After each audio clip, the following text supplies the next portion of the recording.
안녕하세요. 이민경 행정사입니다. 오늘은 비거주 외국인이 이제 대한민국에 부동산을 매입한 이후에 진행해야 되는 행정 절차에 대해서 소개해 드리겠습니다. 여러분, 좋아요, 구독, 알림 잘 부탁드립니다. 이제 우리나라 대한민국이 K-뷰티, K-컬처, K-팝 이런 식으로 인기를 많이 얻고 대한민국이 하루가 다르게 발전을 하다 보니까 물론 요새 좀 머리 아픈 일들이 우리 사회에서 이제 고민거리가 있긴 하지만 그럼에도 불구하고 대한민국의 K 바람을 타는 상승세를 멈추게 하기는 어렵다고 봅니다. 단지 조금 속도가 더디지 않을까, 잠시 이제 그 조정 기간이 있지 않나 이렇게 생각이 듭니다. 그런 측면에서 이제 외국인들이 대한민국에다가 부동산을 매입하는 경우들이 많이 늘고 있습니다. 대표적인 외국이 이제 중국 거주하면서 중국인으로서 많은 돈을 번 분, 지금 최근에 저희한테 의뢰해서 진행하시는 케이스는 중국에서 식당업을 하셨는데 돈을 많이 버셔갖고 국내에 50억 가까운 아파트를 세 채나 동시에 구입을 하는 그런 사례가 있습니다. 이처럼 이제 제가 한 케이스는 그거지만 어차피 그 고가 아파트가 이제 여기저기 서울권에서 분양이 됐을 적에 매입하는 사람의 다수가 외국인이라는 점을 봤을 때는 외국인들이 대한민국 부동산을 많이 매입하고 있다는 현실을 이제 확인을 할 수 있는 거죠. 저도 그 신문으로만 보다가 최근에 비거주 외국인들이 이제 구입한 이후에 대한민국 정부가 요구하는 행정 절차를 밟다 보니까 필요성이 인식되어서 이제 이민경 행정사를 찾아서 제가 신문 기사에서만 보던 사항을 이제 현실로 직감하는 체감하는 이와 같은 케이스들을 경험하고 있습니다. 그럼 어떤 행정 절차가 까다롭냐? 일단은 외국에서 이제 대한민국에 그 집을 사고자 한다 그러면은 돈을 외국에서 한국으로 갖고 와야 되겠죠. 그래서 송금을 할 적에 반드시 송금 당시에 목적을 기재해서 차질이 없도록 하는 것이 아주 중요합니다. 그래서 한국에 이제 돈이 들어왔으면 은행에 이제 은행 통장에 잔고가 표시가 되겠죠. 근데 그 통장에 잔고 표시된 돈을 그냥 마음대로 원하는 대로 인출이 되지 않습니다. 상위 금융기관에서 부동산 취득 확인서를 부동산을 취득했다는 취득 신고서, 취득을 할 예정이라는 이제 신고서를 제출을 해야 됩니다. 이렇게 제출을 할 때 신고서만 달랑 내서 되는 게 아니고 부동산 취득을 하게 된 사유서를 써야 되고 또 서약서도 써야 되고 자기가 이제 제출하는 그런 내용들에 전혀 거짓이 없다라는 서약서도 써야 되고 매입 부동산 등기부등본 또 분양을 했을 경우에는 분양계약서, 만약에 전액을 다 이제 해외에서 갖고 온 돈을 갖고 집을 샀다 그러면 이러한 서류만 내면 되지만 임대를 했을 때는 임대차 계약과 임대차 금이 이제 입금된 통장에 대한 증빙서류. 근데 그러고도 차익이 발생돼서 누군가에게 돈을 꿨다. 그러면 그 돈을 꾼 거에 대한 대차 계약 서류도 제출을 해야 되고 그 돈을 꿔준 사람이 꿔준 이유에 대해서도 사유서를 써야 되고 돈이 오고 간 통장 사본도 제출을 해야 됩니다.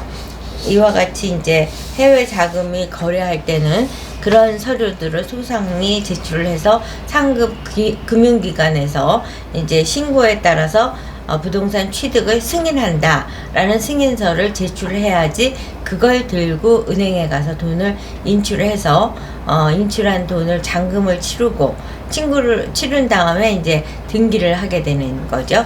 근데 대부분 이제 이렇게 부동산 취득 신고를 부랴부랴 하고자 이제 숨 넘어가게 연락을 주시는 이유는 해외에서 우리나라에 부동산을 매입하시는 분들이 거주 목적 목적이라기보다는 투자 목적인 경우들이 많다 보니까 매입을 해서 바로 입주를 하는 것이 아니라 본인들이 입주를 하는 것이 아니라 임대를 하게 되는 거죠.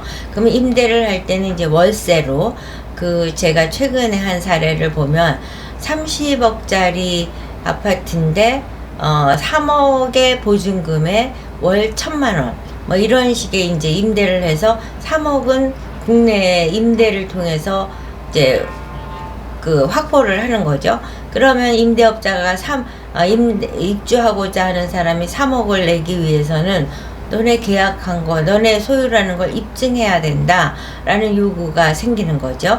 그러다 보니까 그 시점에 임대자가 입주하고 잔금을 치르기 전 단계에서 이제 굉장히 바쁜 일이 되는 거예요. 그래서 이제 부동산 취득 신고를 상급 금융기관에 제출을 해서 그 금융기관에서 승인을 해줘야지 그 승인서를 갖고 은행에 가서 인출을 하고 인출하는 돈을 갖고 잔금을 치러야 내 소유다 라는 등기가 될 수 있기 때문에 이렇게 서두르는 거죠. 근데 이제 제가 해드리는 일은 그런 부동산 중개를 하는 일을 하는 것이 아니라 이런 사유서를 쓴다든가 이제 관련해서 이제 어려운 문서들이 많기 때문에 그거를 이제 저의 협조를 통해서 서류를 이제 신고를 할 수 있고 이러기 때문에 하는 거죠. 그래서 신고를 해서 다 끝났나 보다 하면은 다시 부동산원이라는 데서 또 공문이 딱 날라옵니다. 너네가 매매한 것을 매매 신고를 해라. 이제 부동산 매매 신고를 또 해라. 취득 신고를 했는데 이제는 거래 신고를 해라 라는 요구가 옵니다. 이 거래 신고도 또 만만치가 않은 거죠. 왜냐? 거래 신고는 매도자와 매수자의 서류도 몽땅 다 써야 되니까, 제출해야 되니까.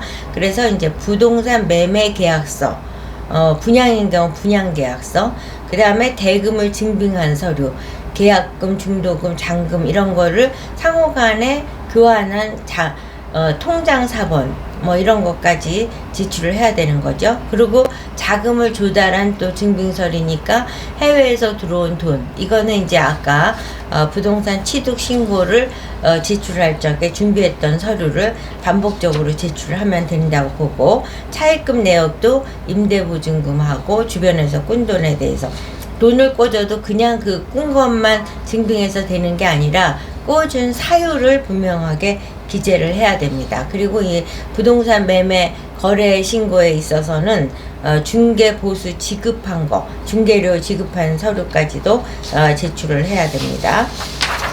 매도자, 매수자가 이제 같은 목적의 매도와 매수 과정에서 발생된 모든 서류를 정확하게 제출을 해야지 부동산원에서 매매 거래 신고가 종료되는 거죠.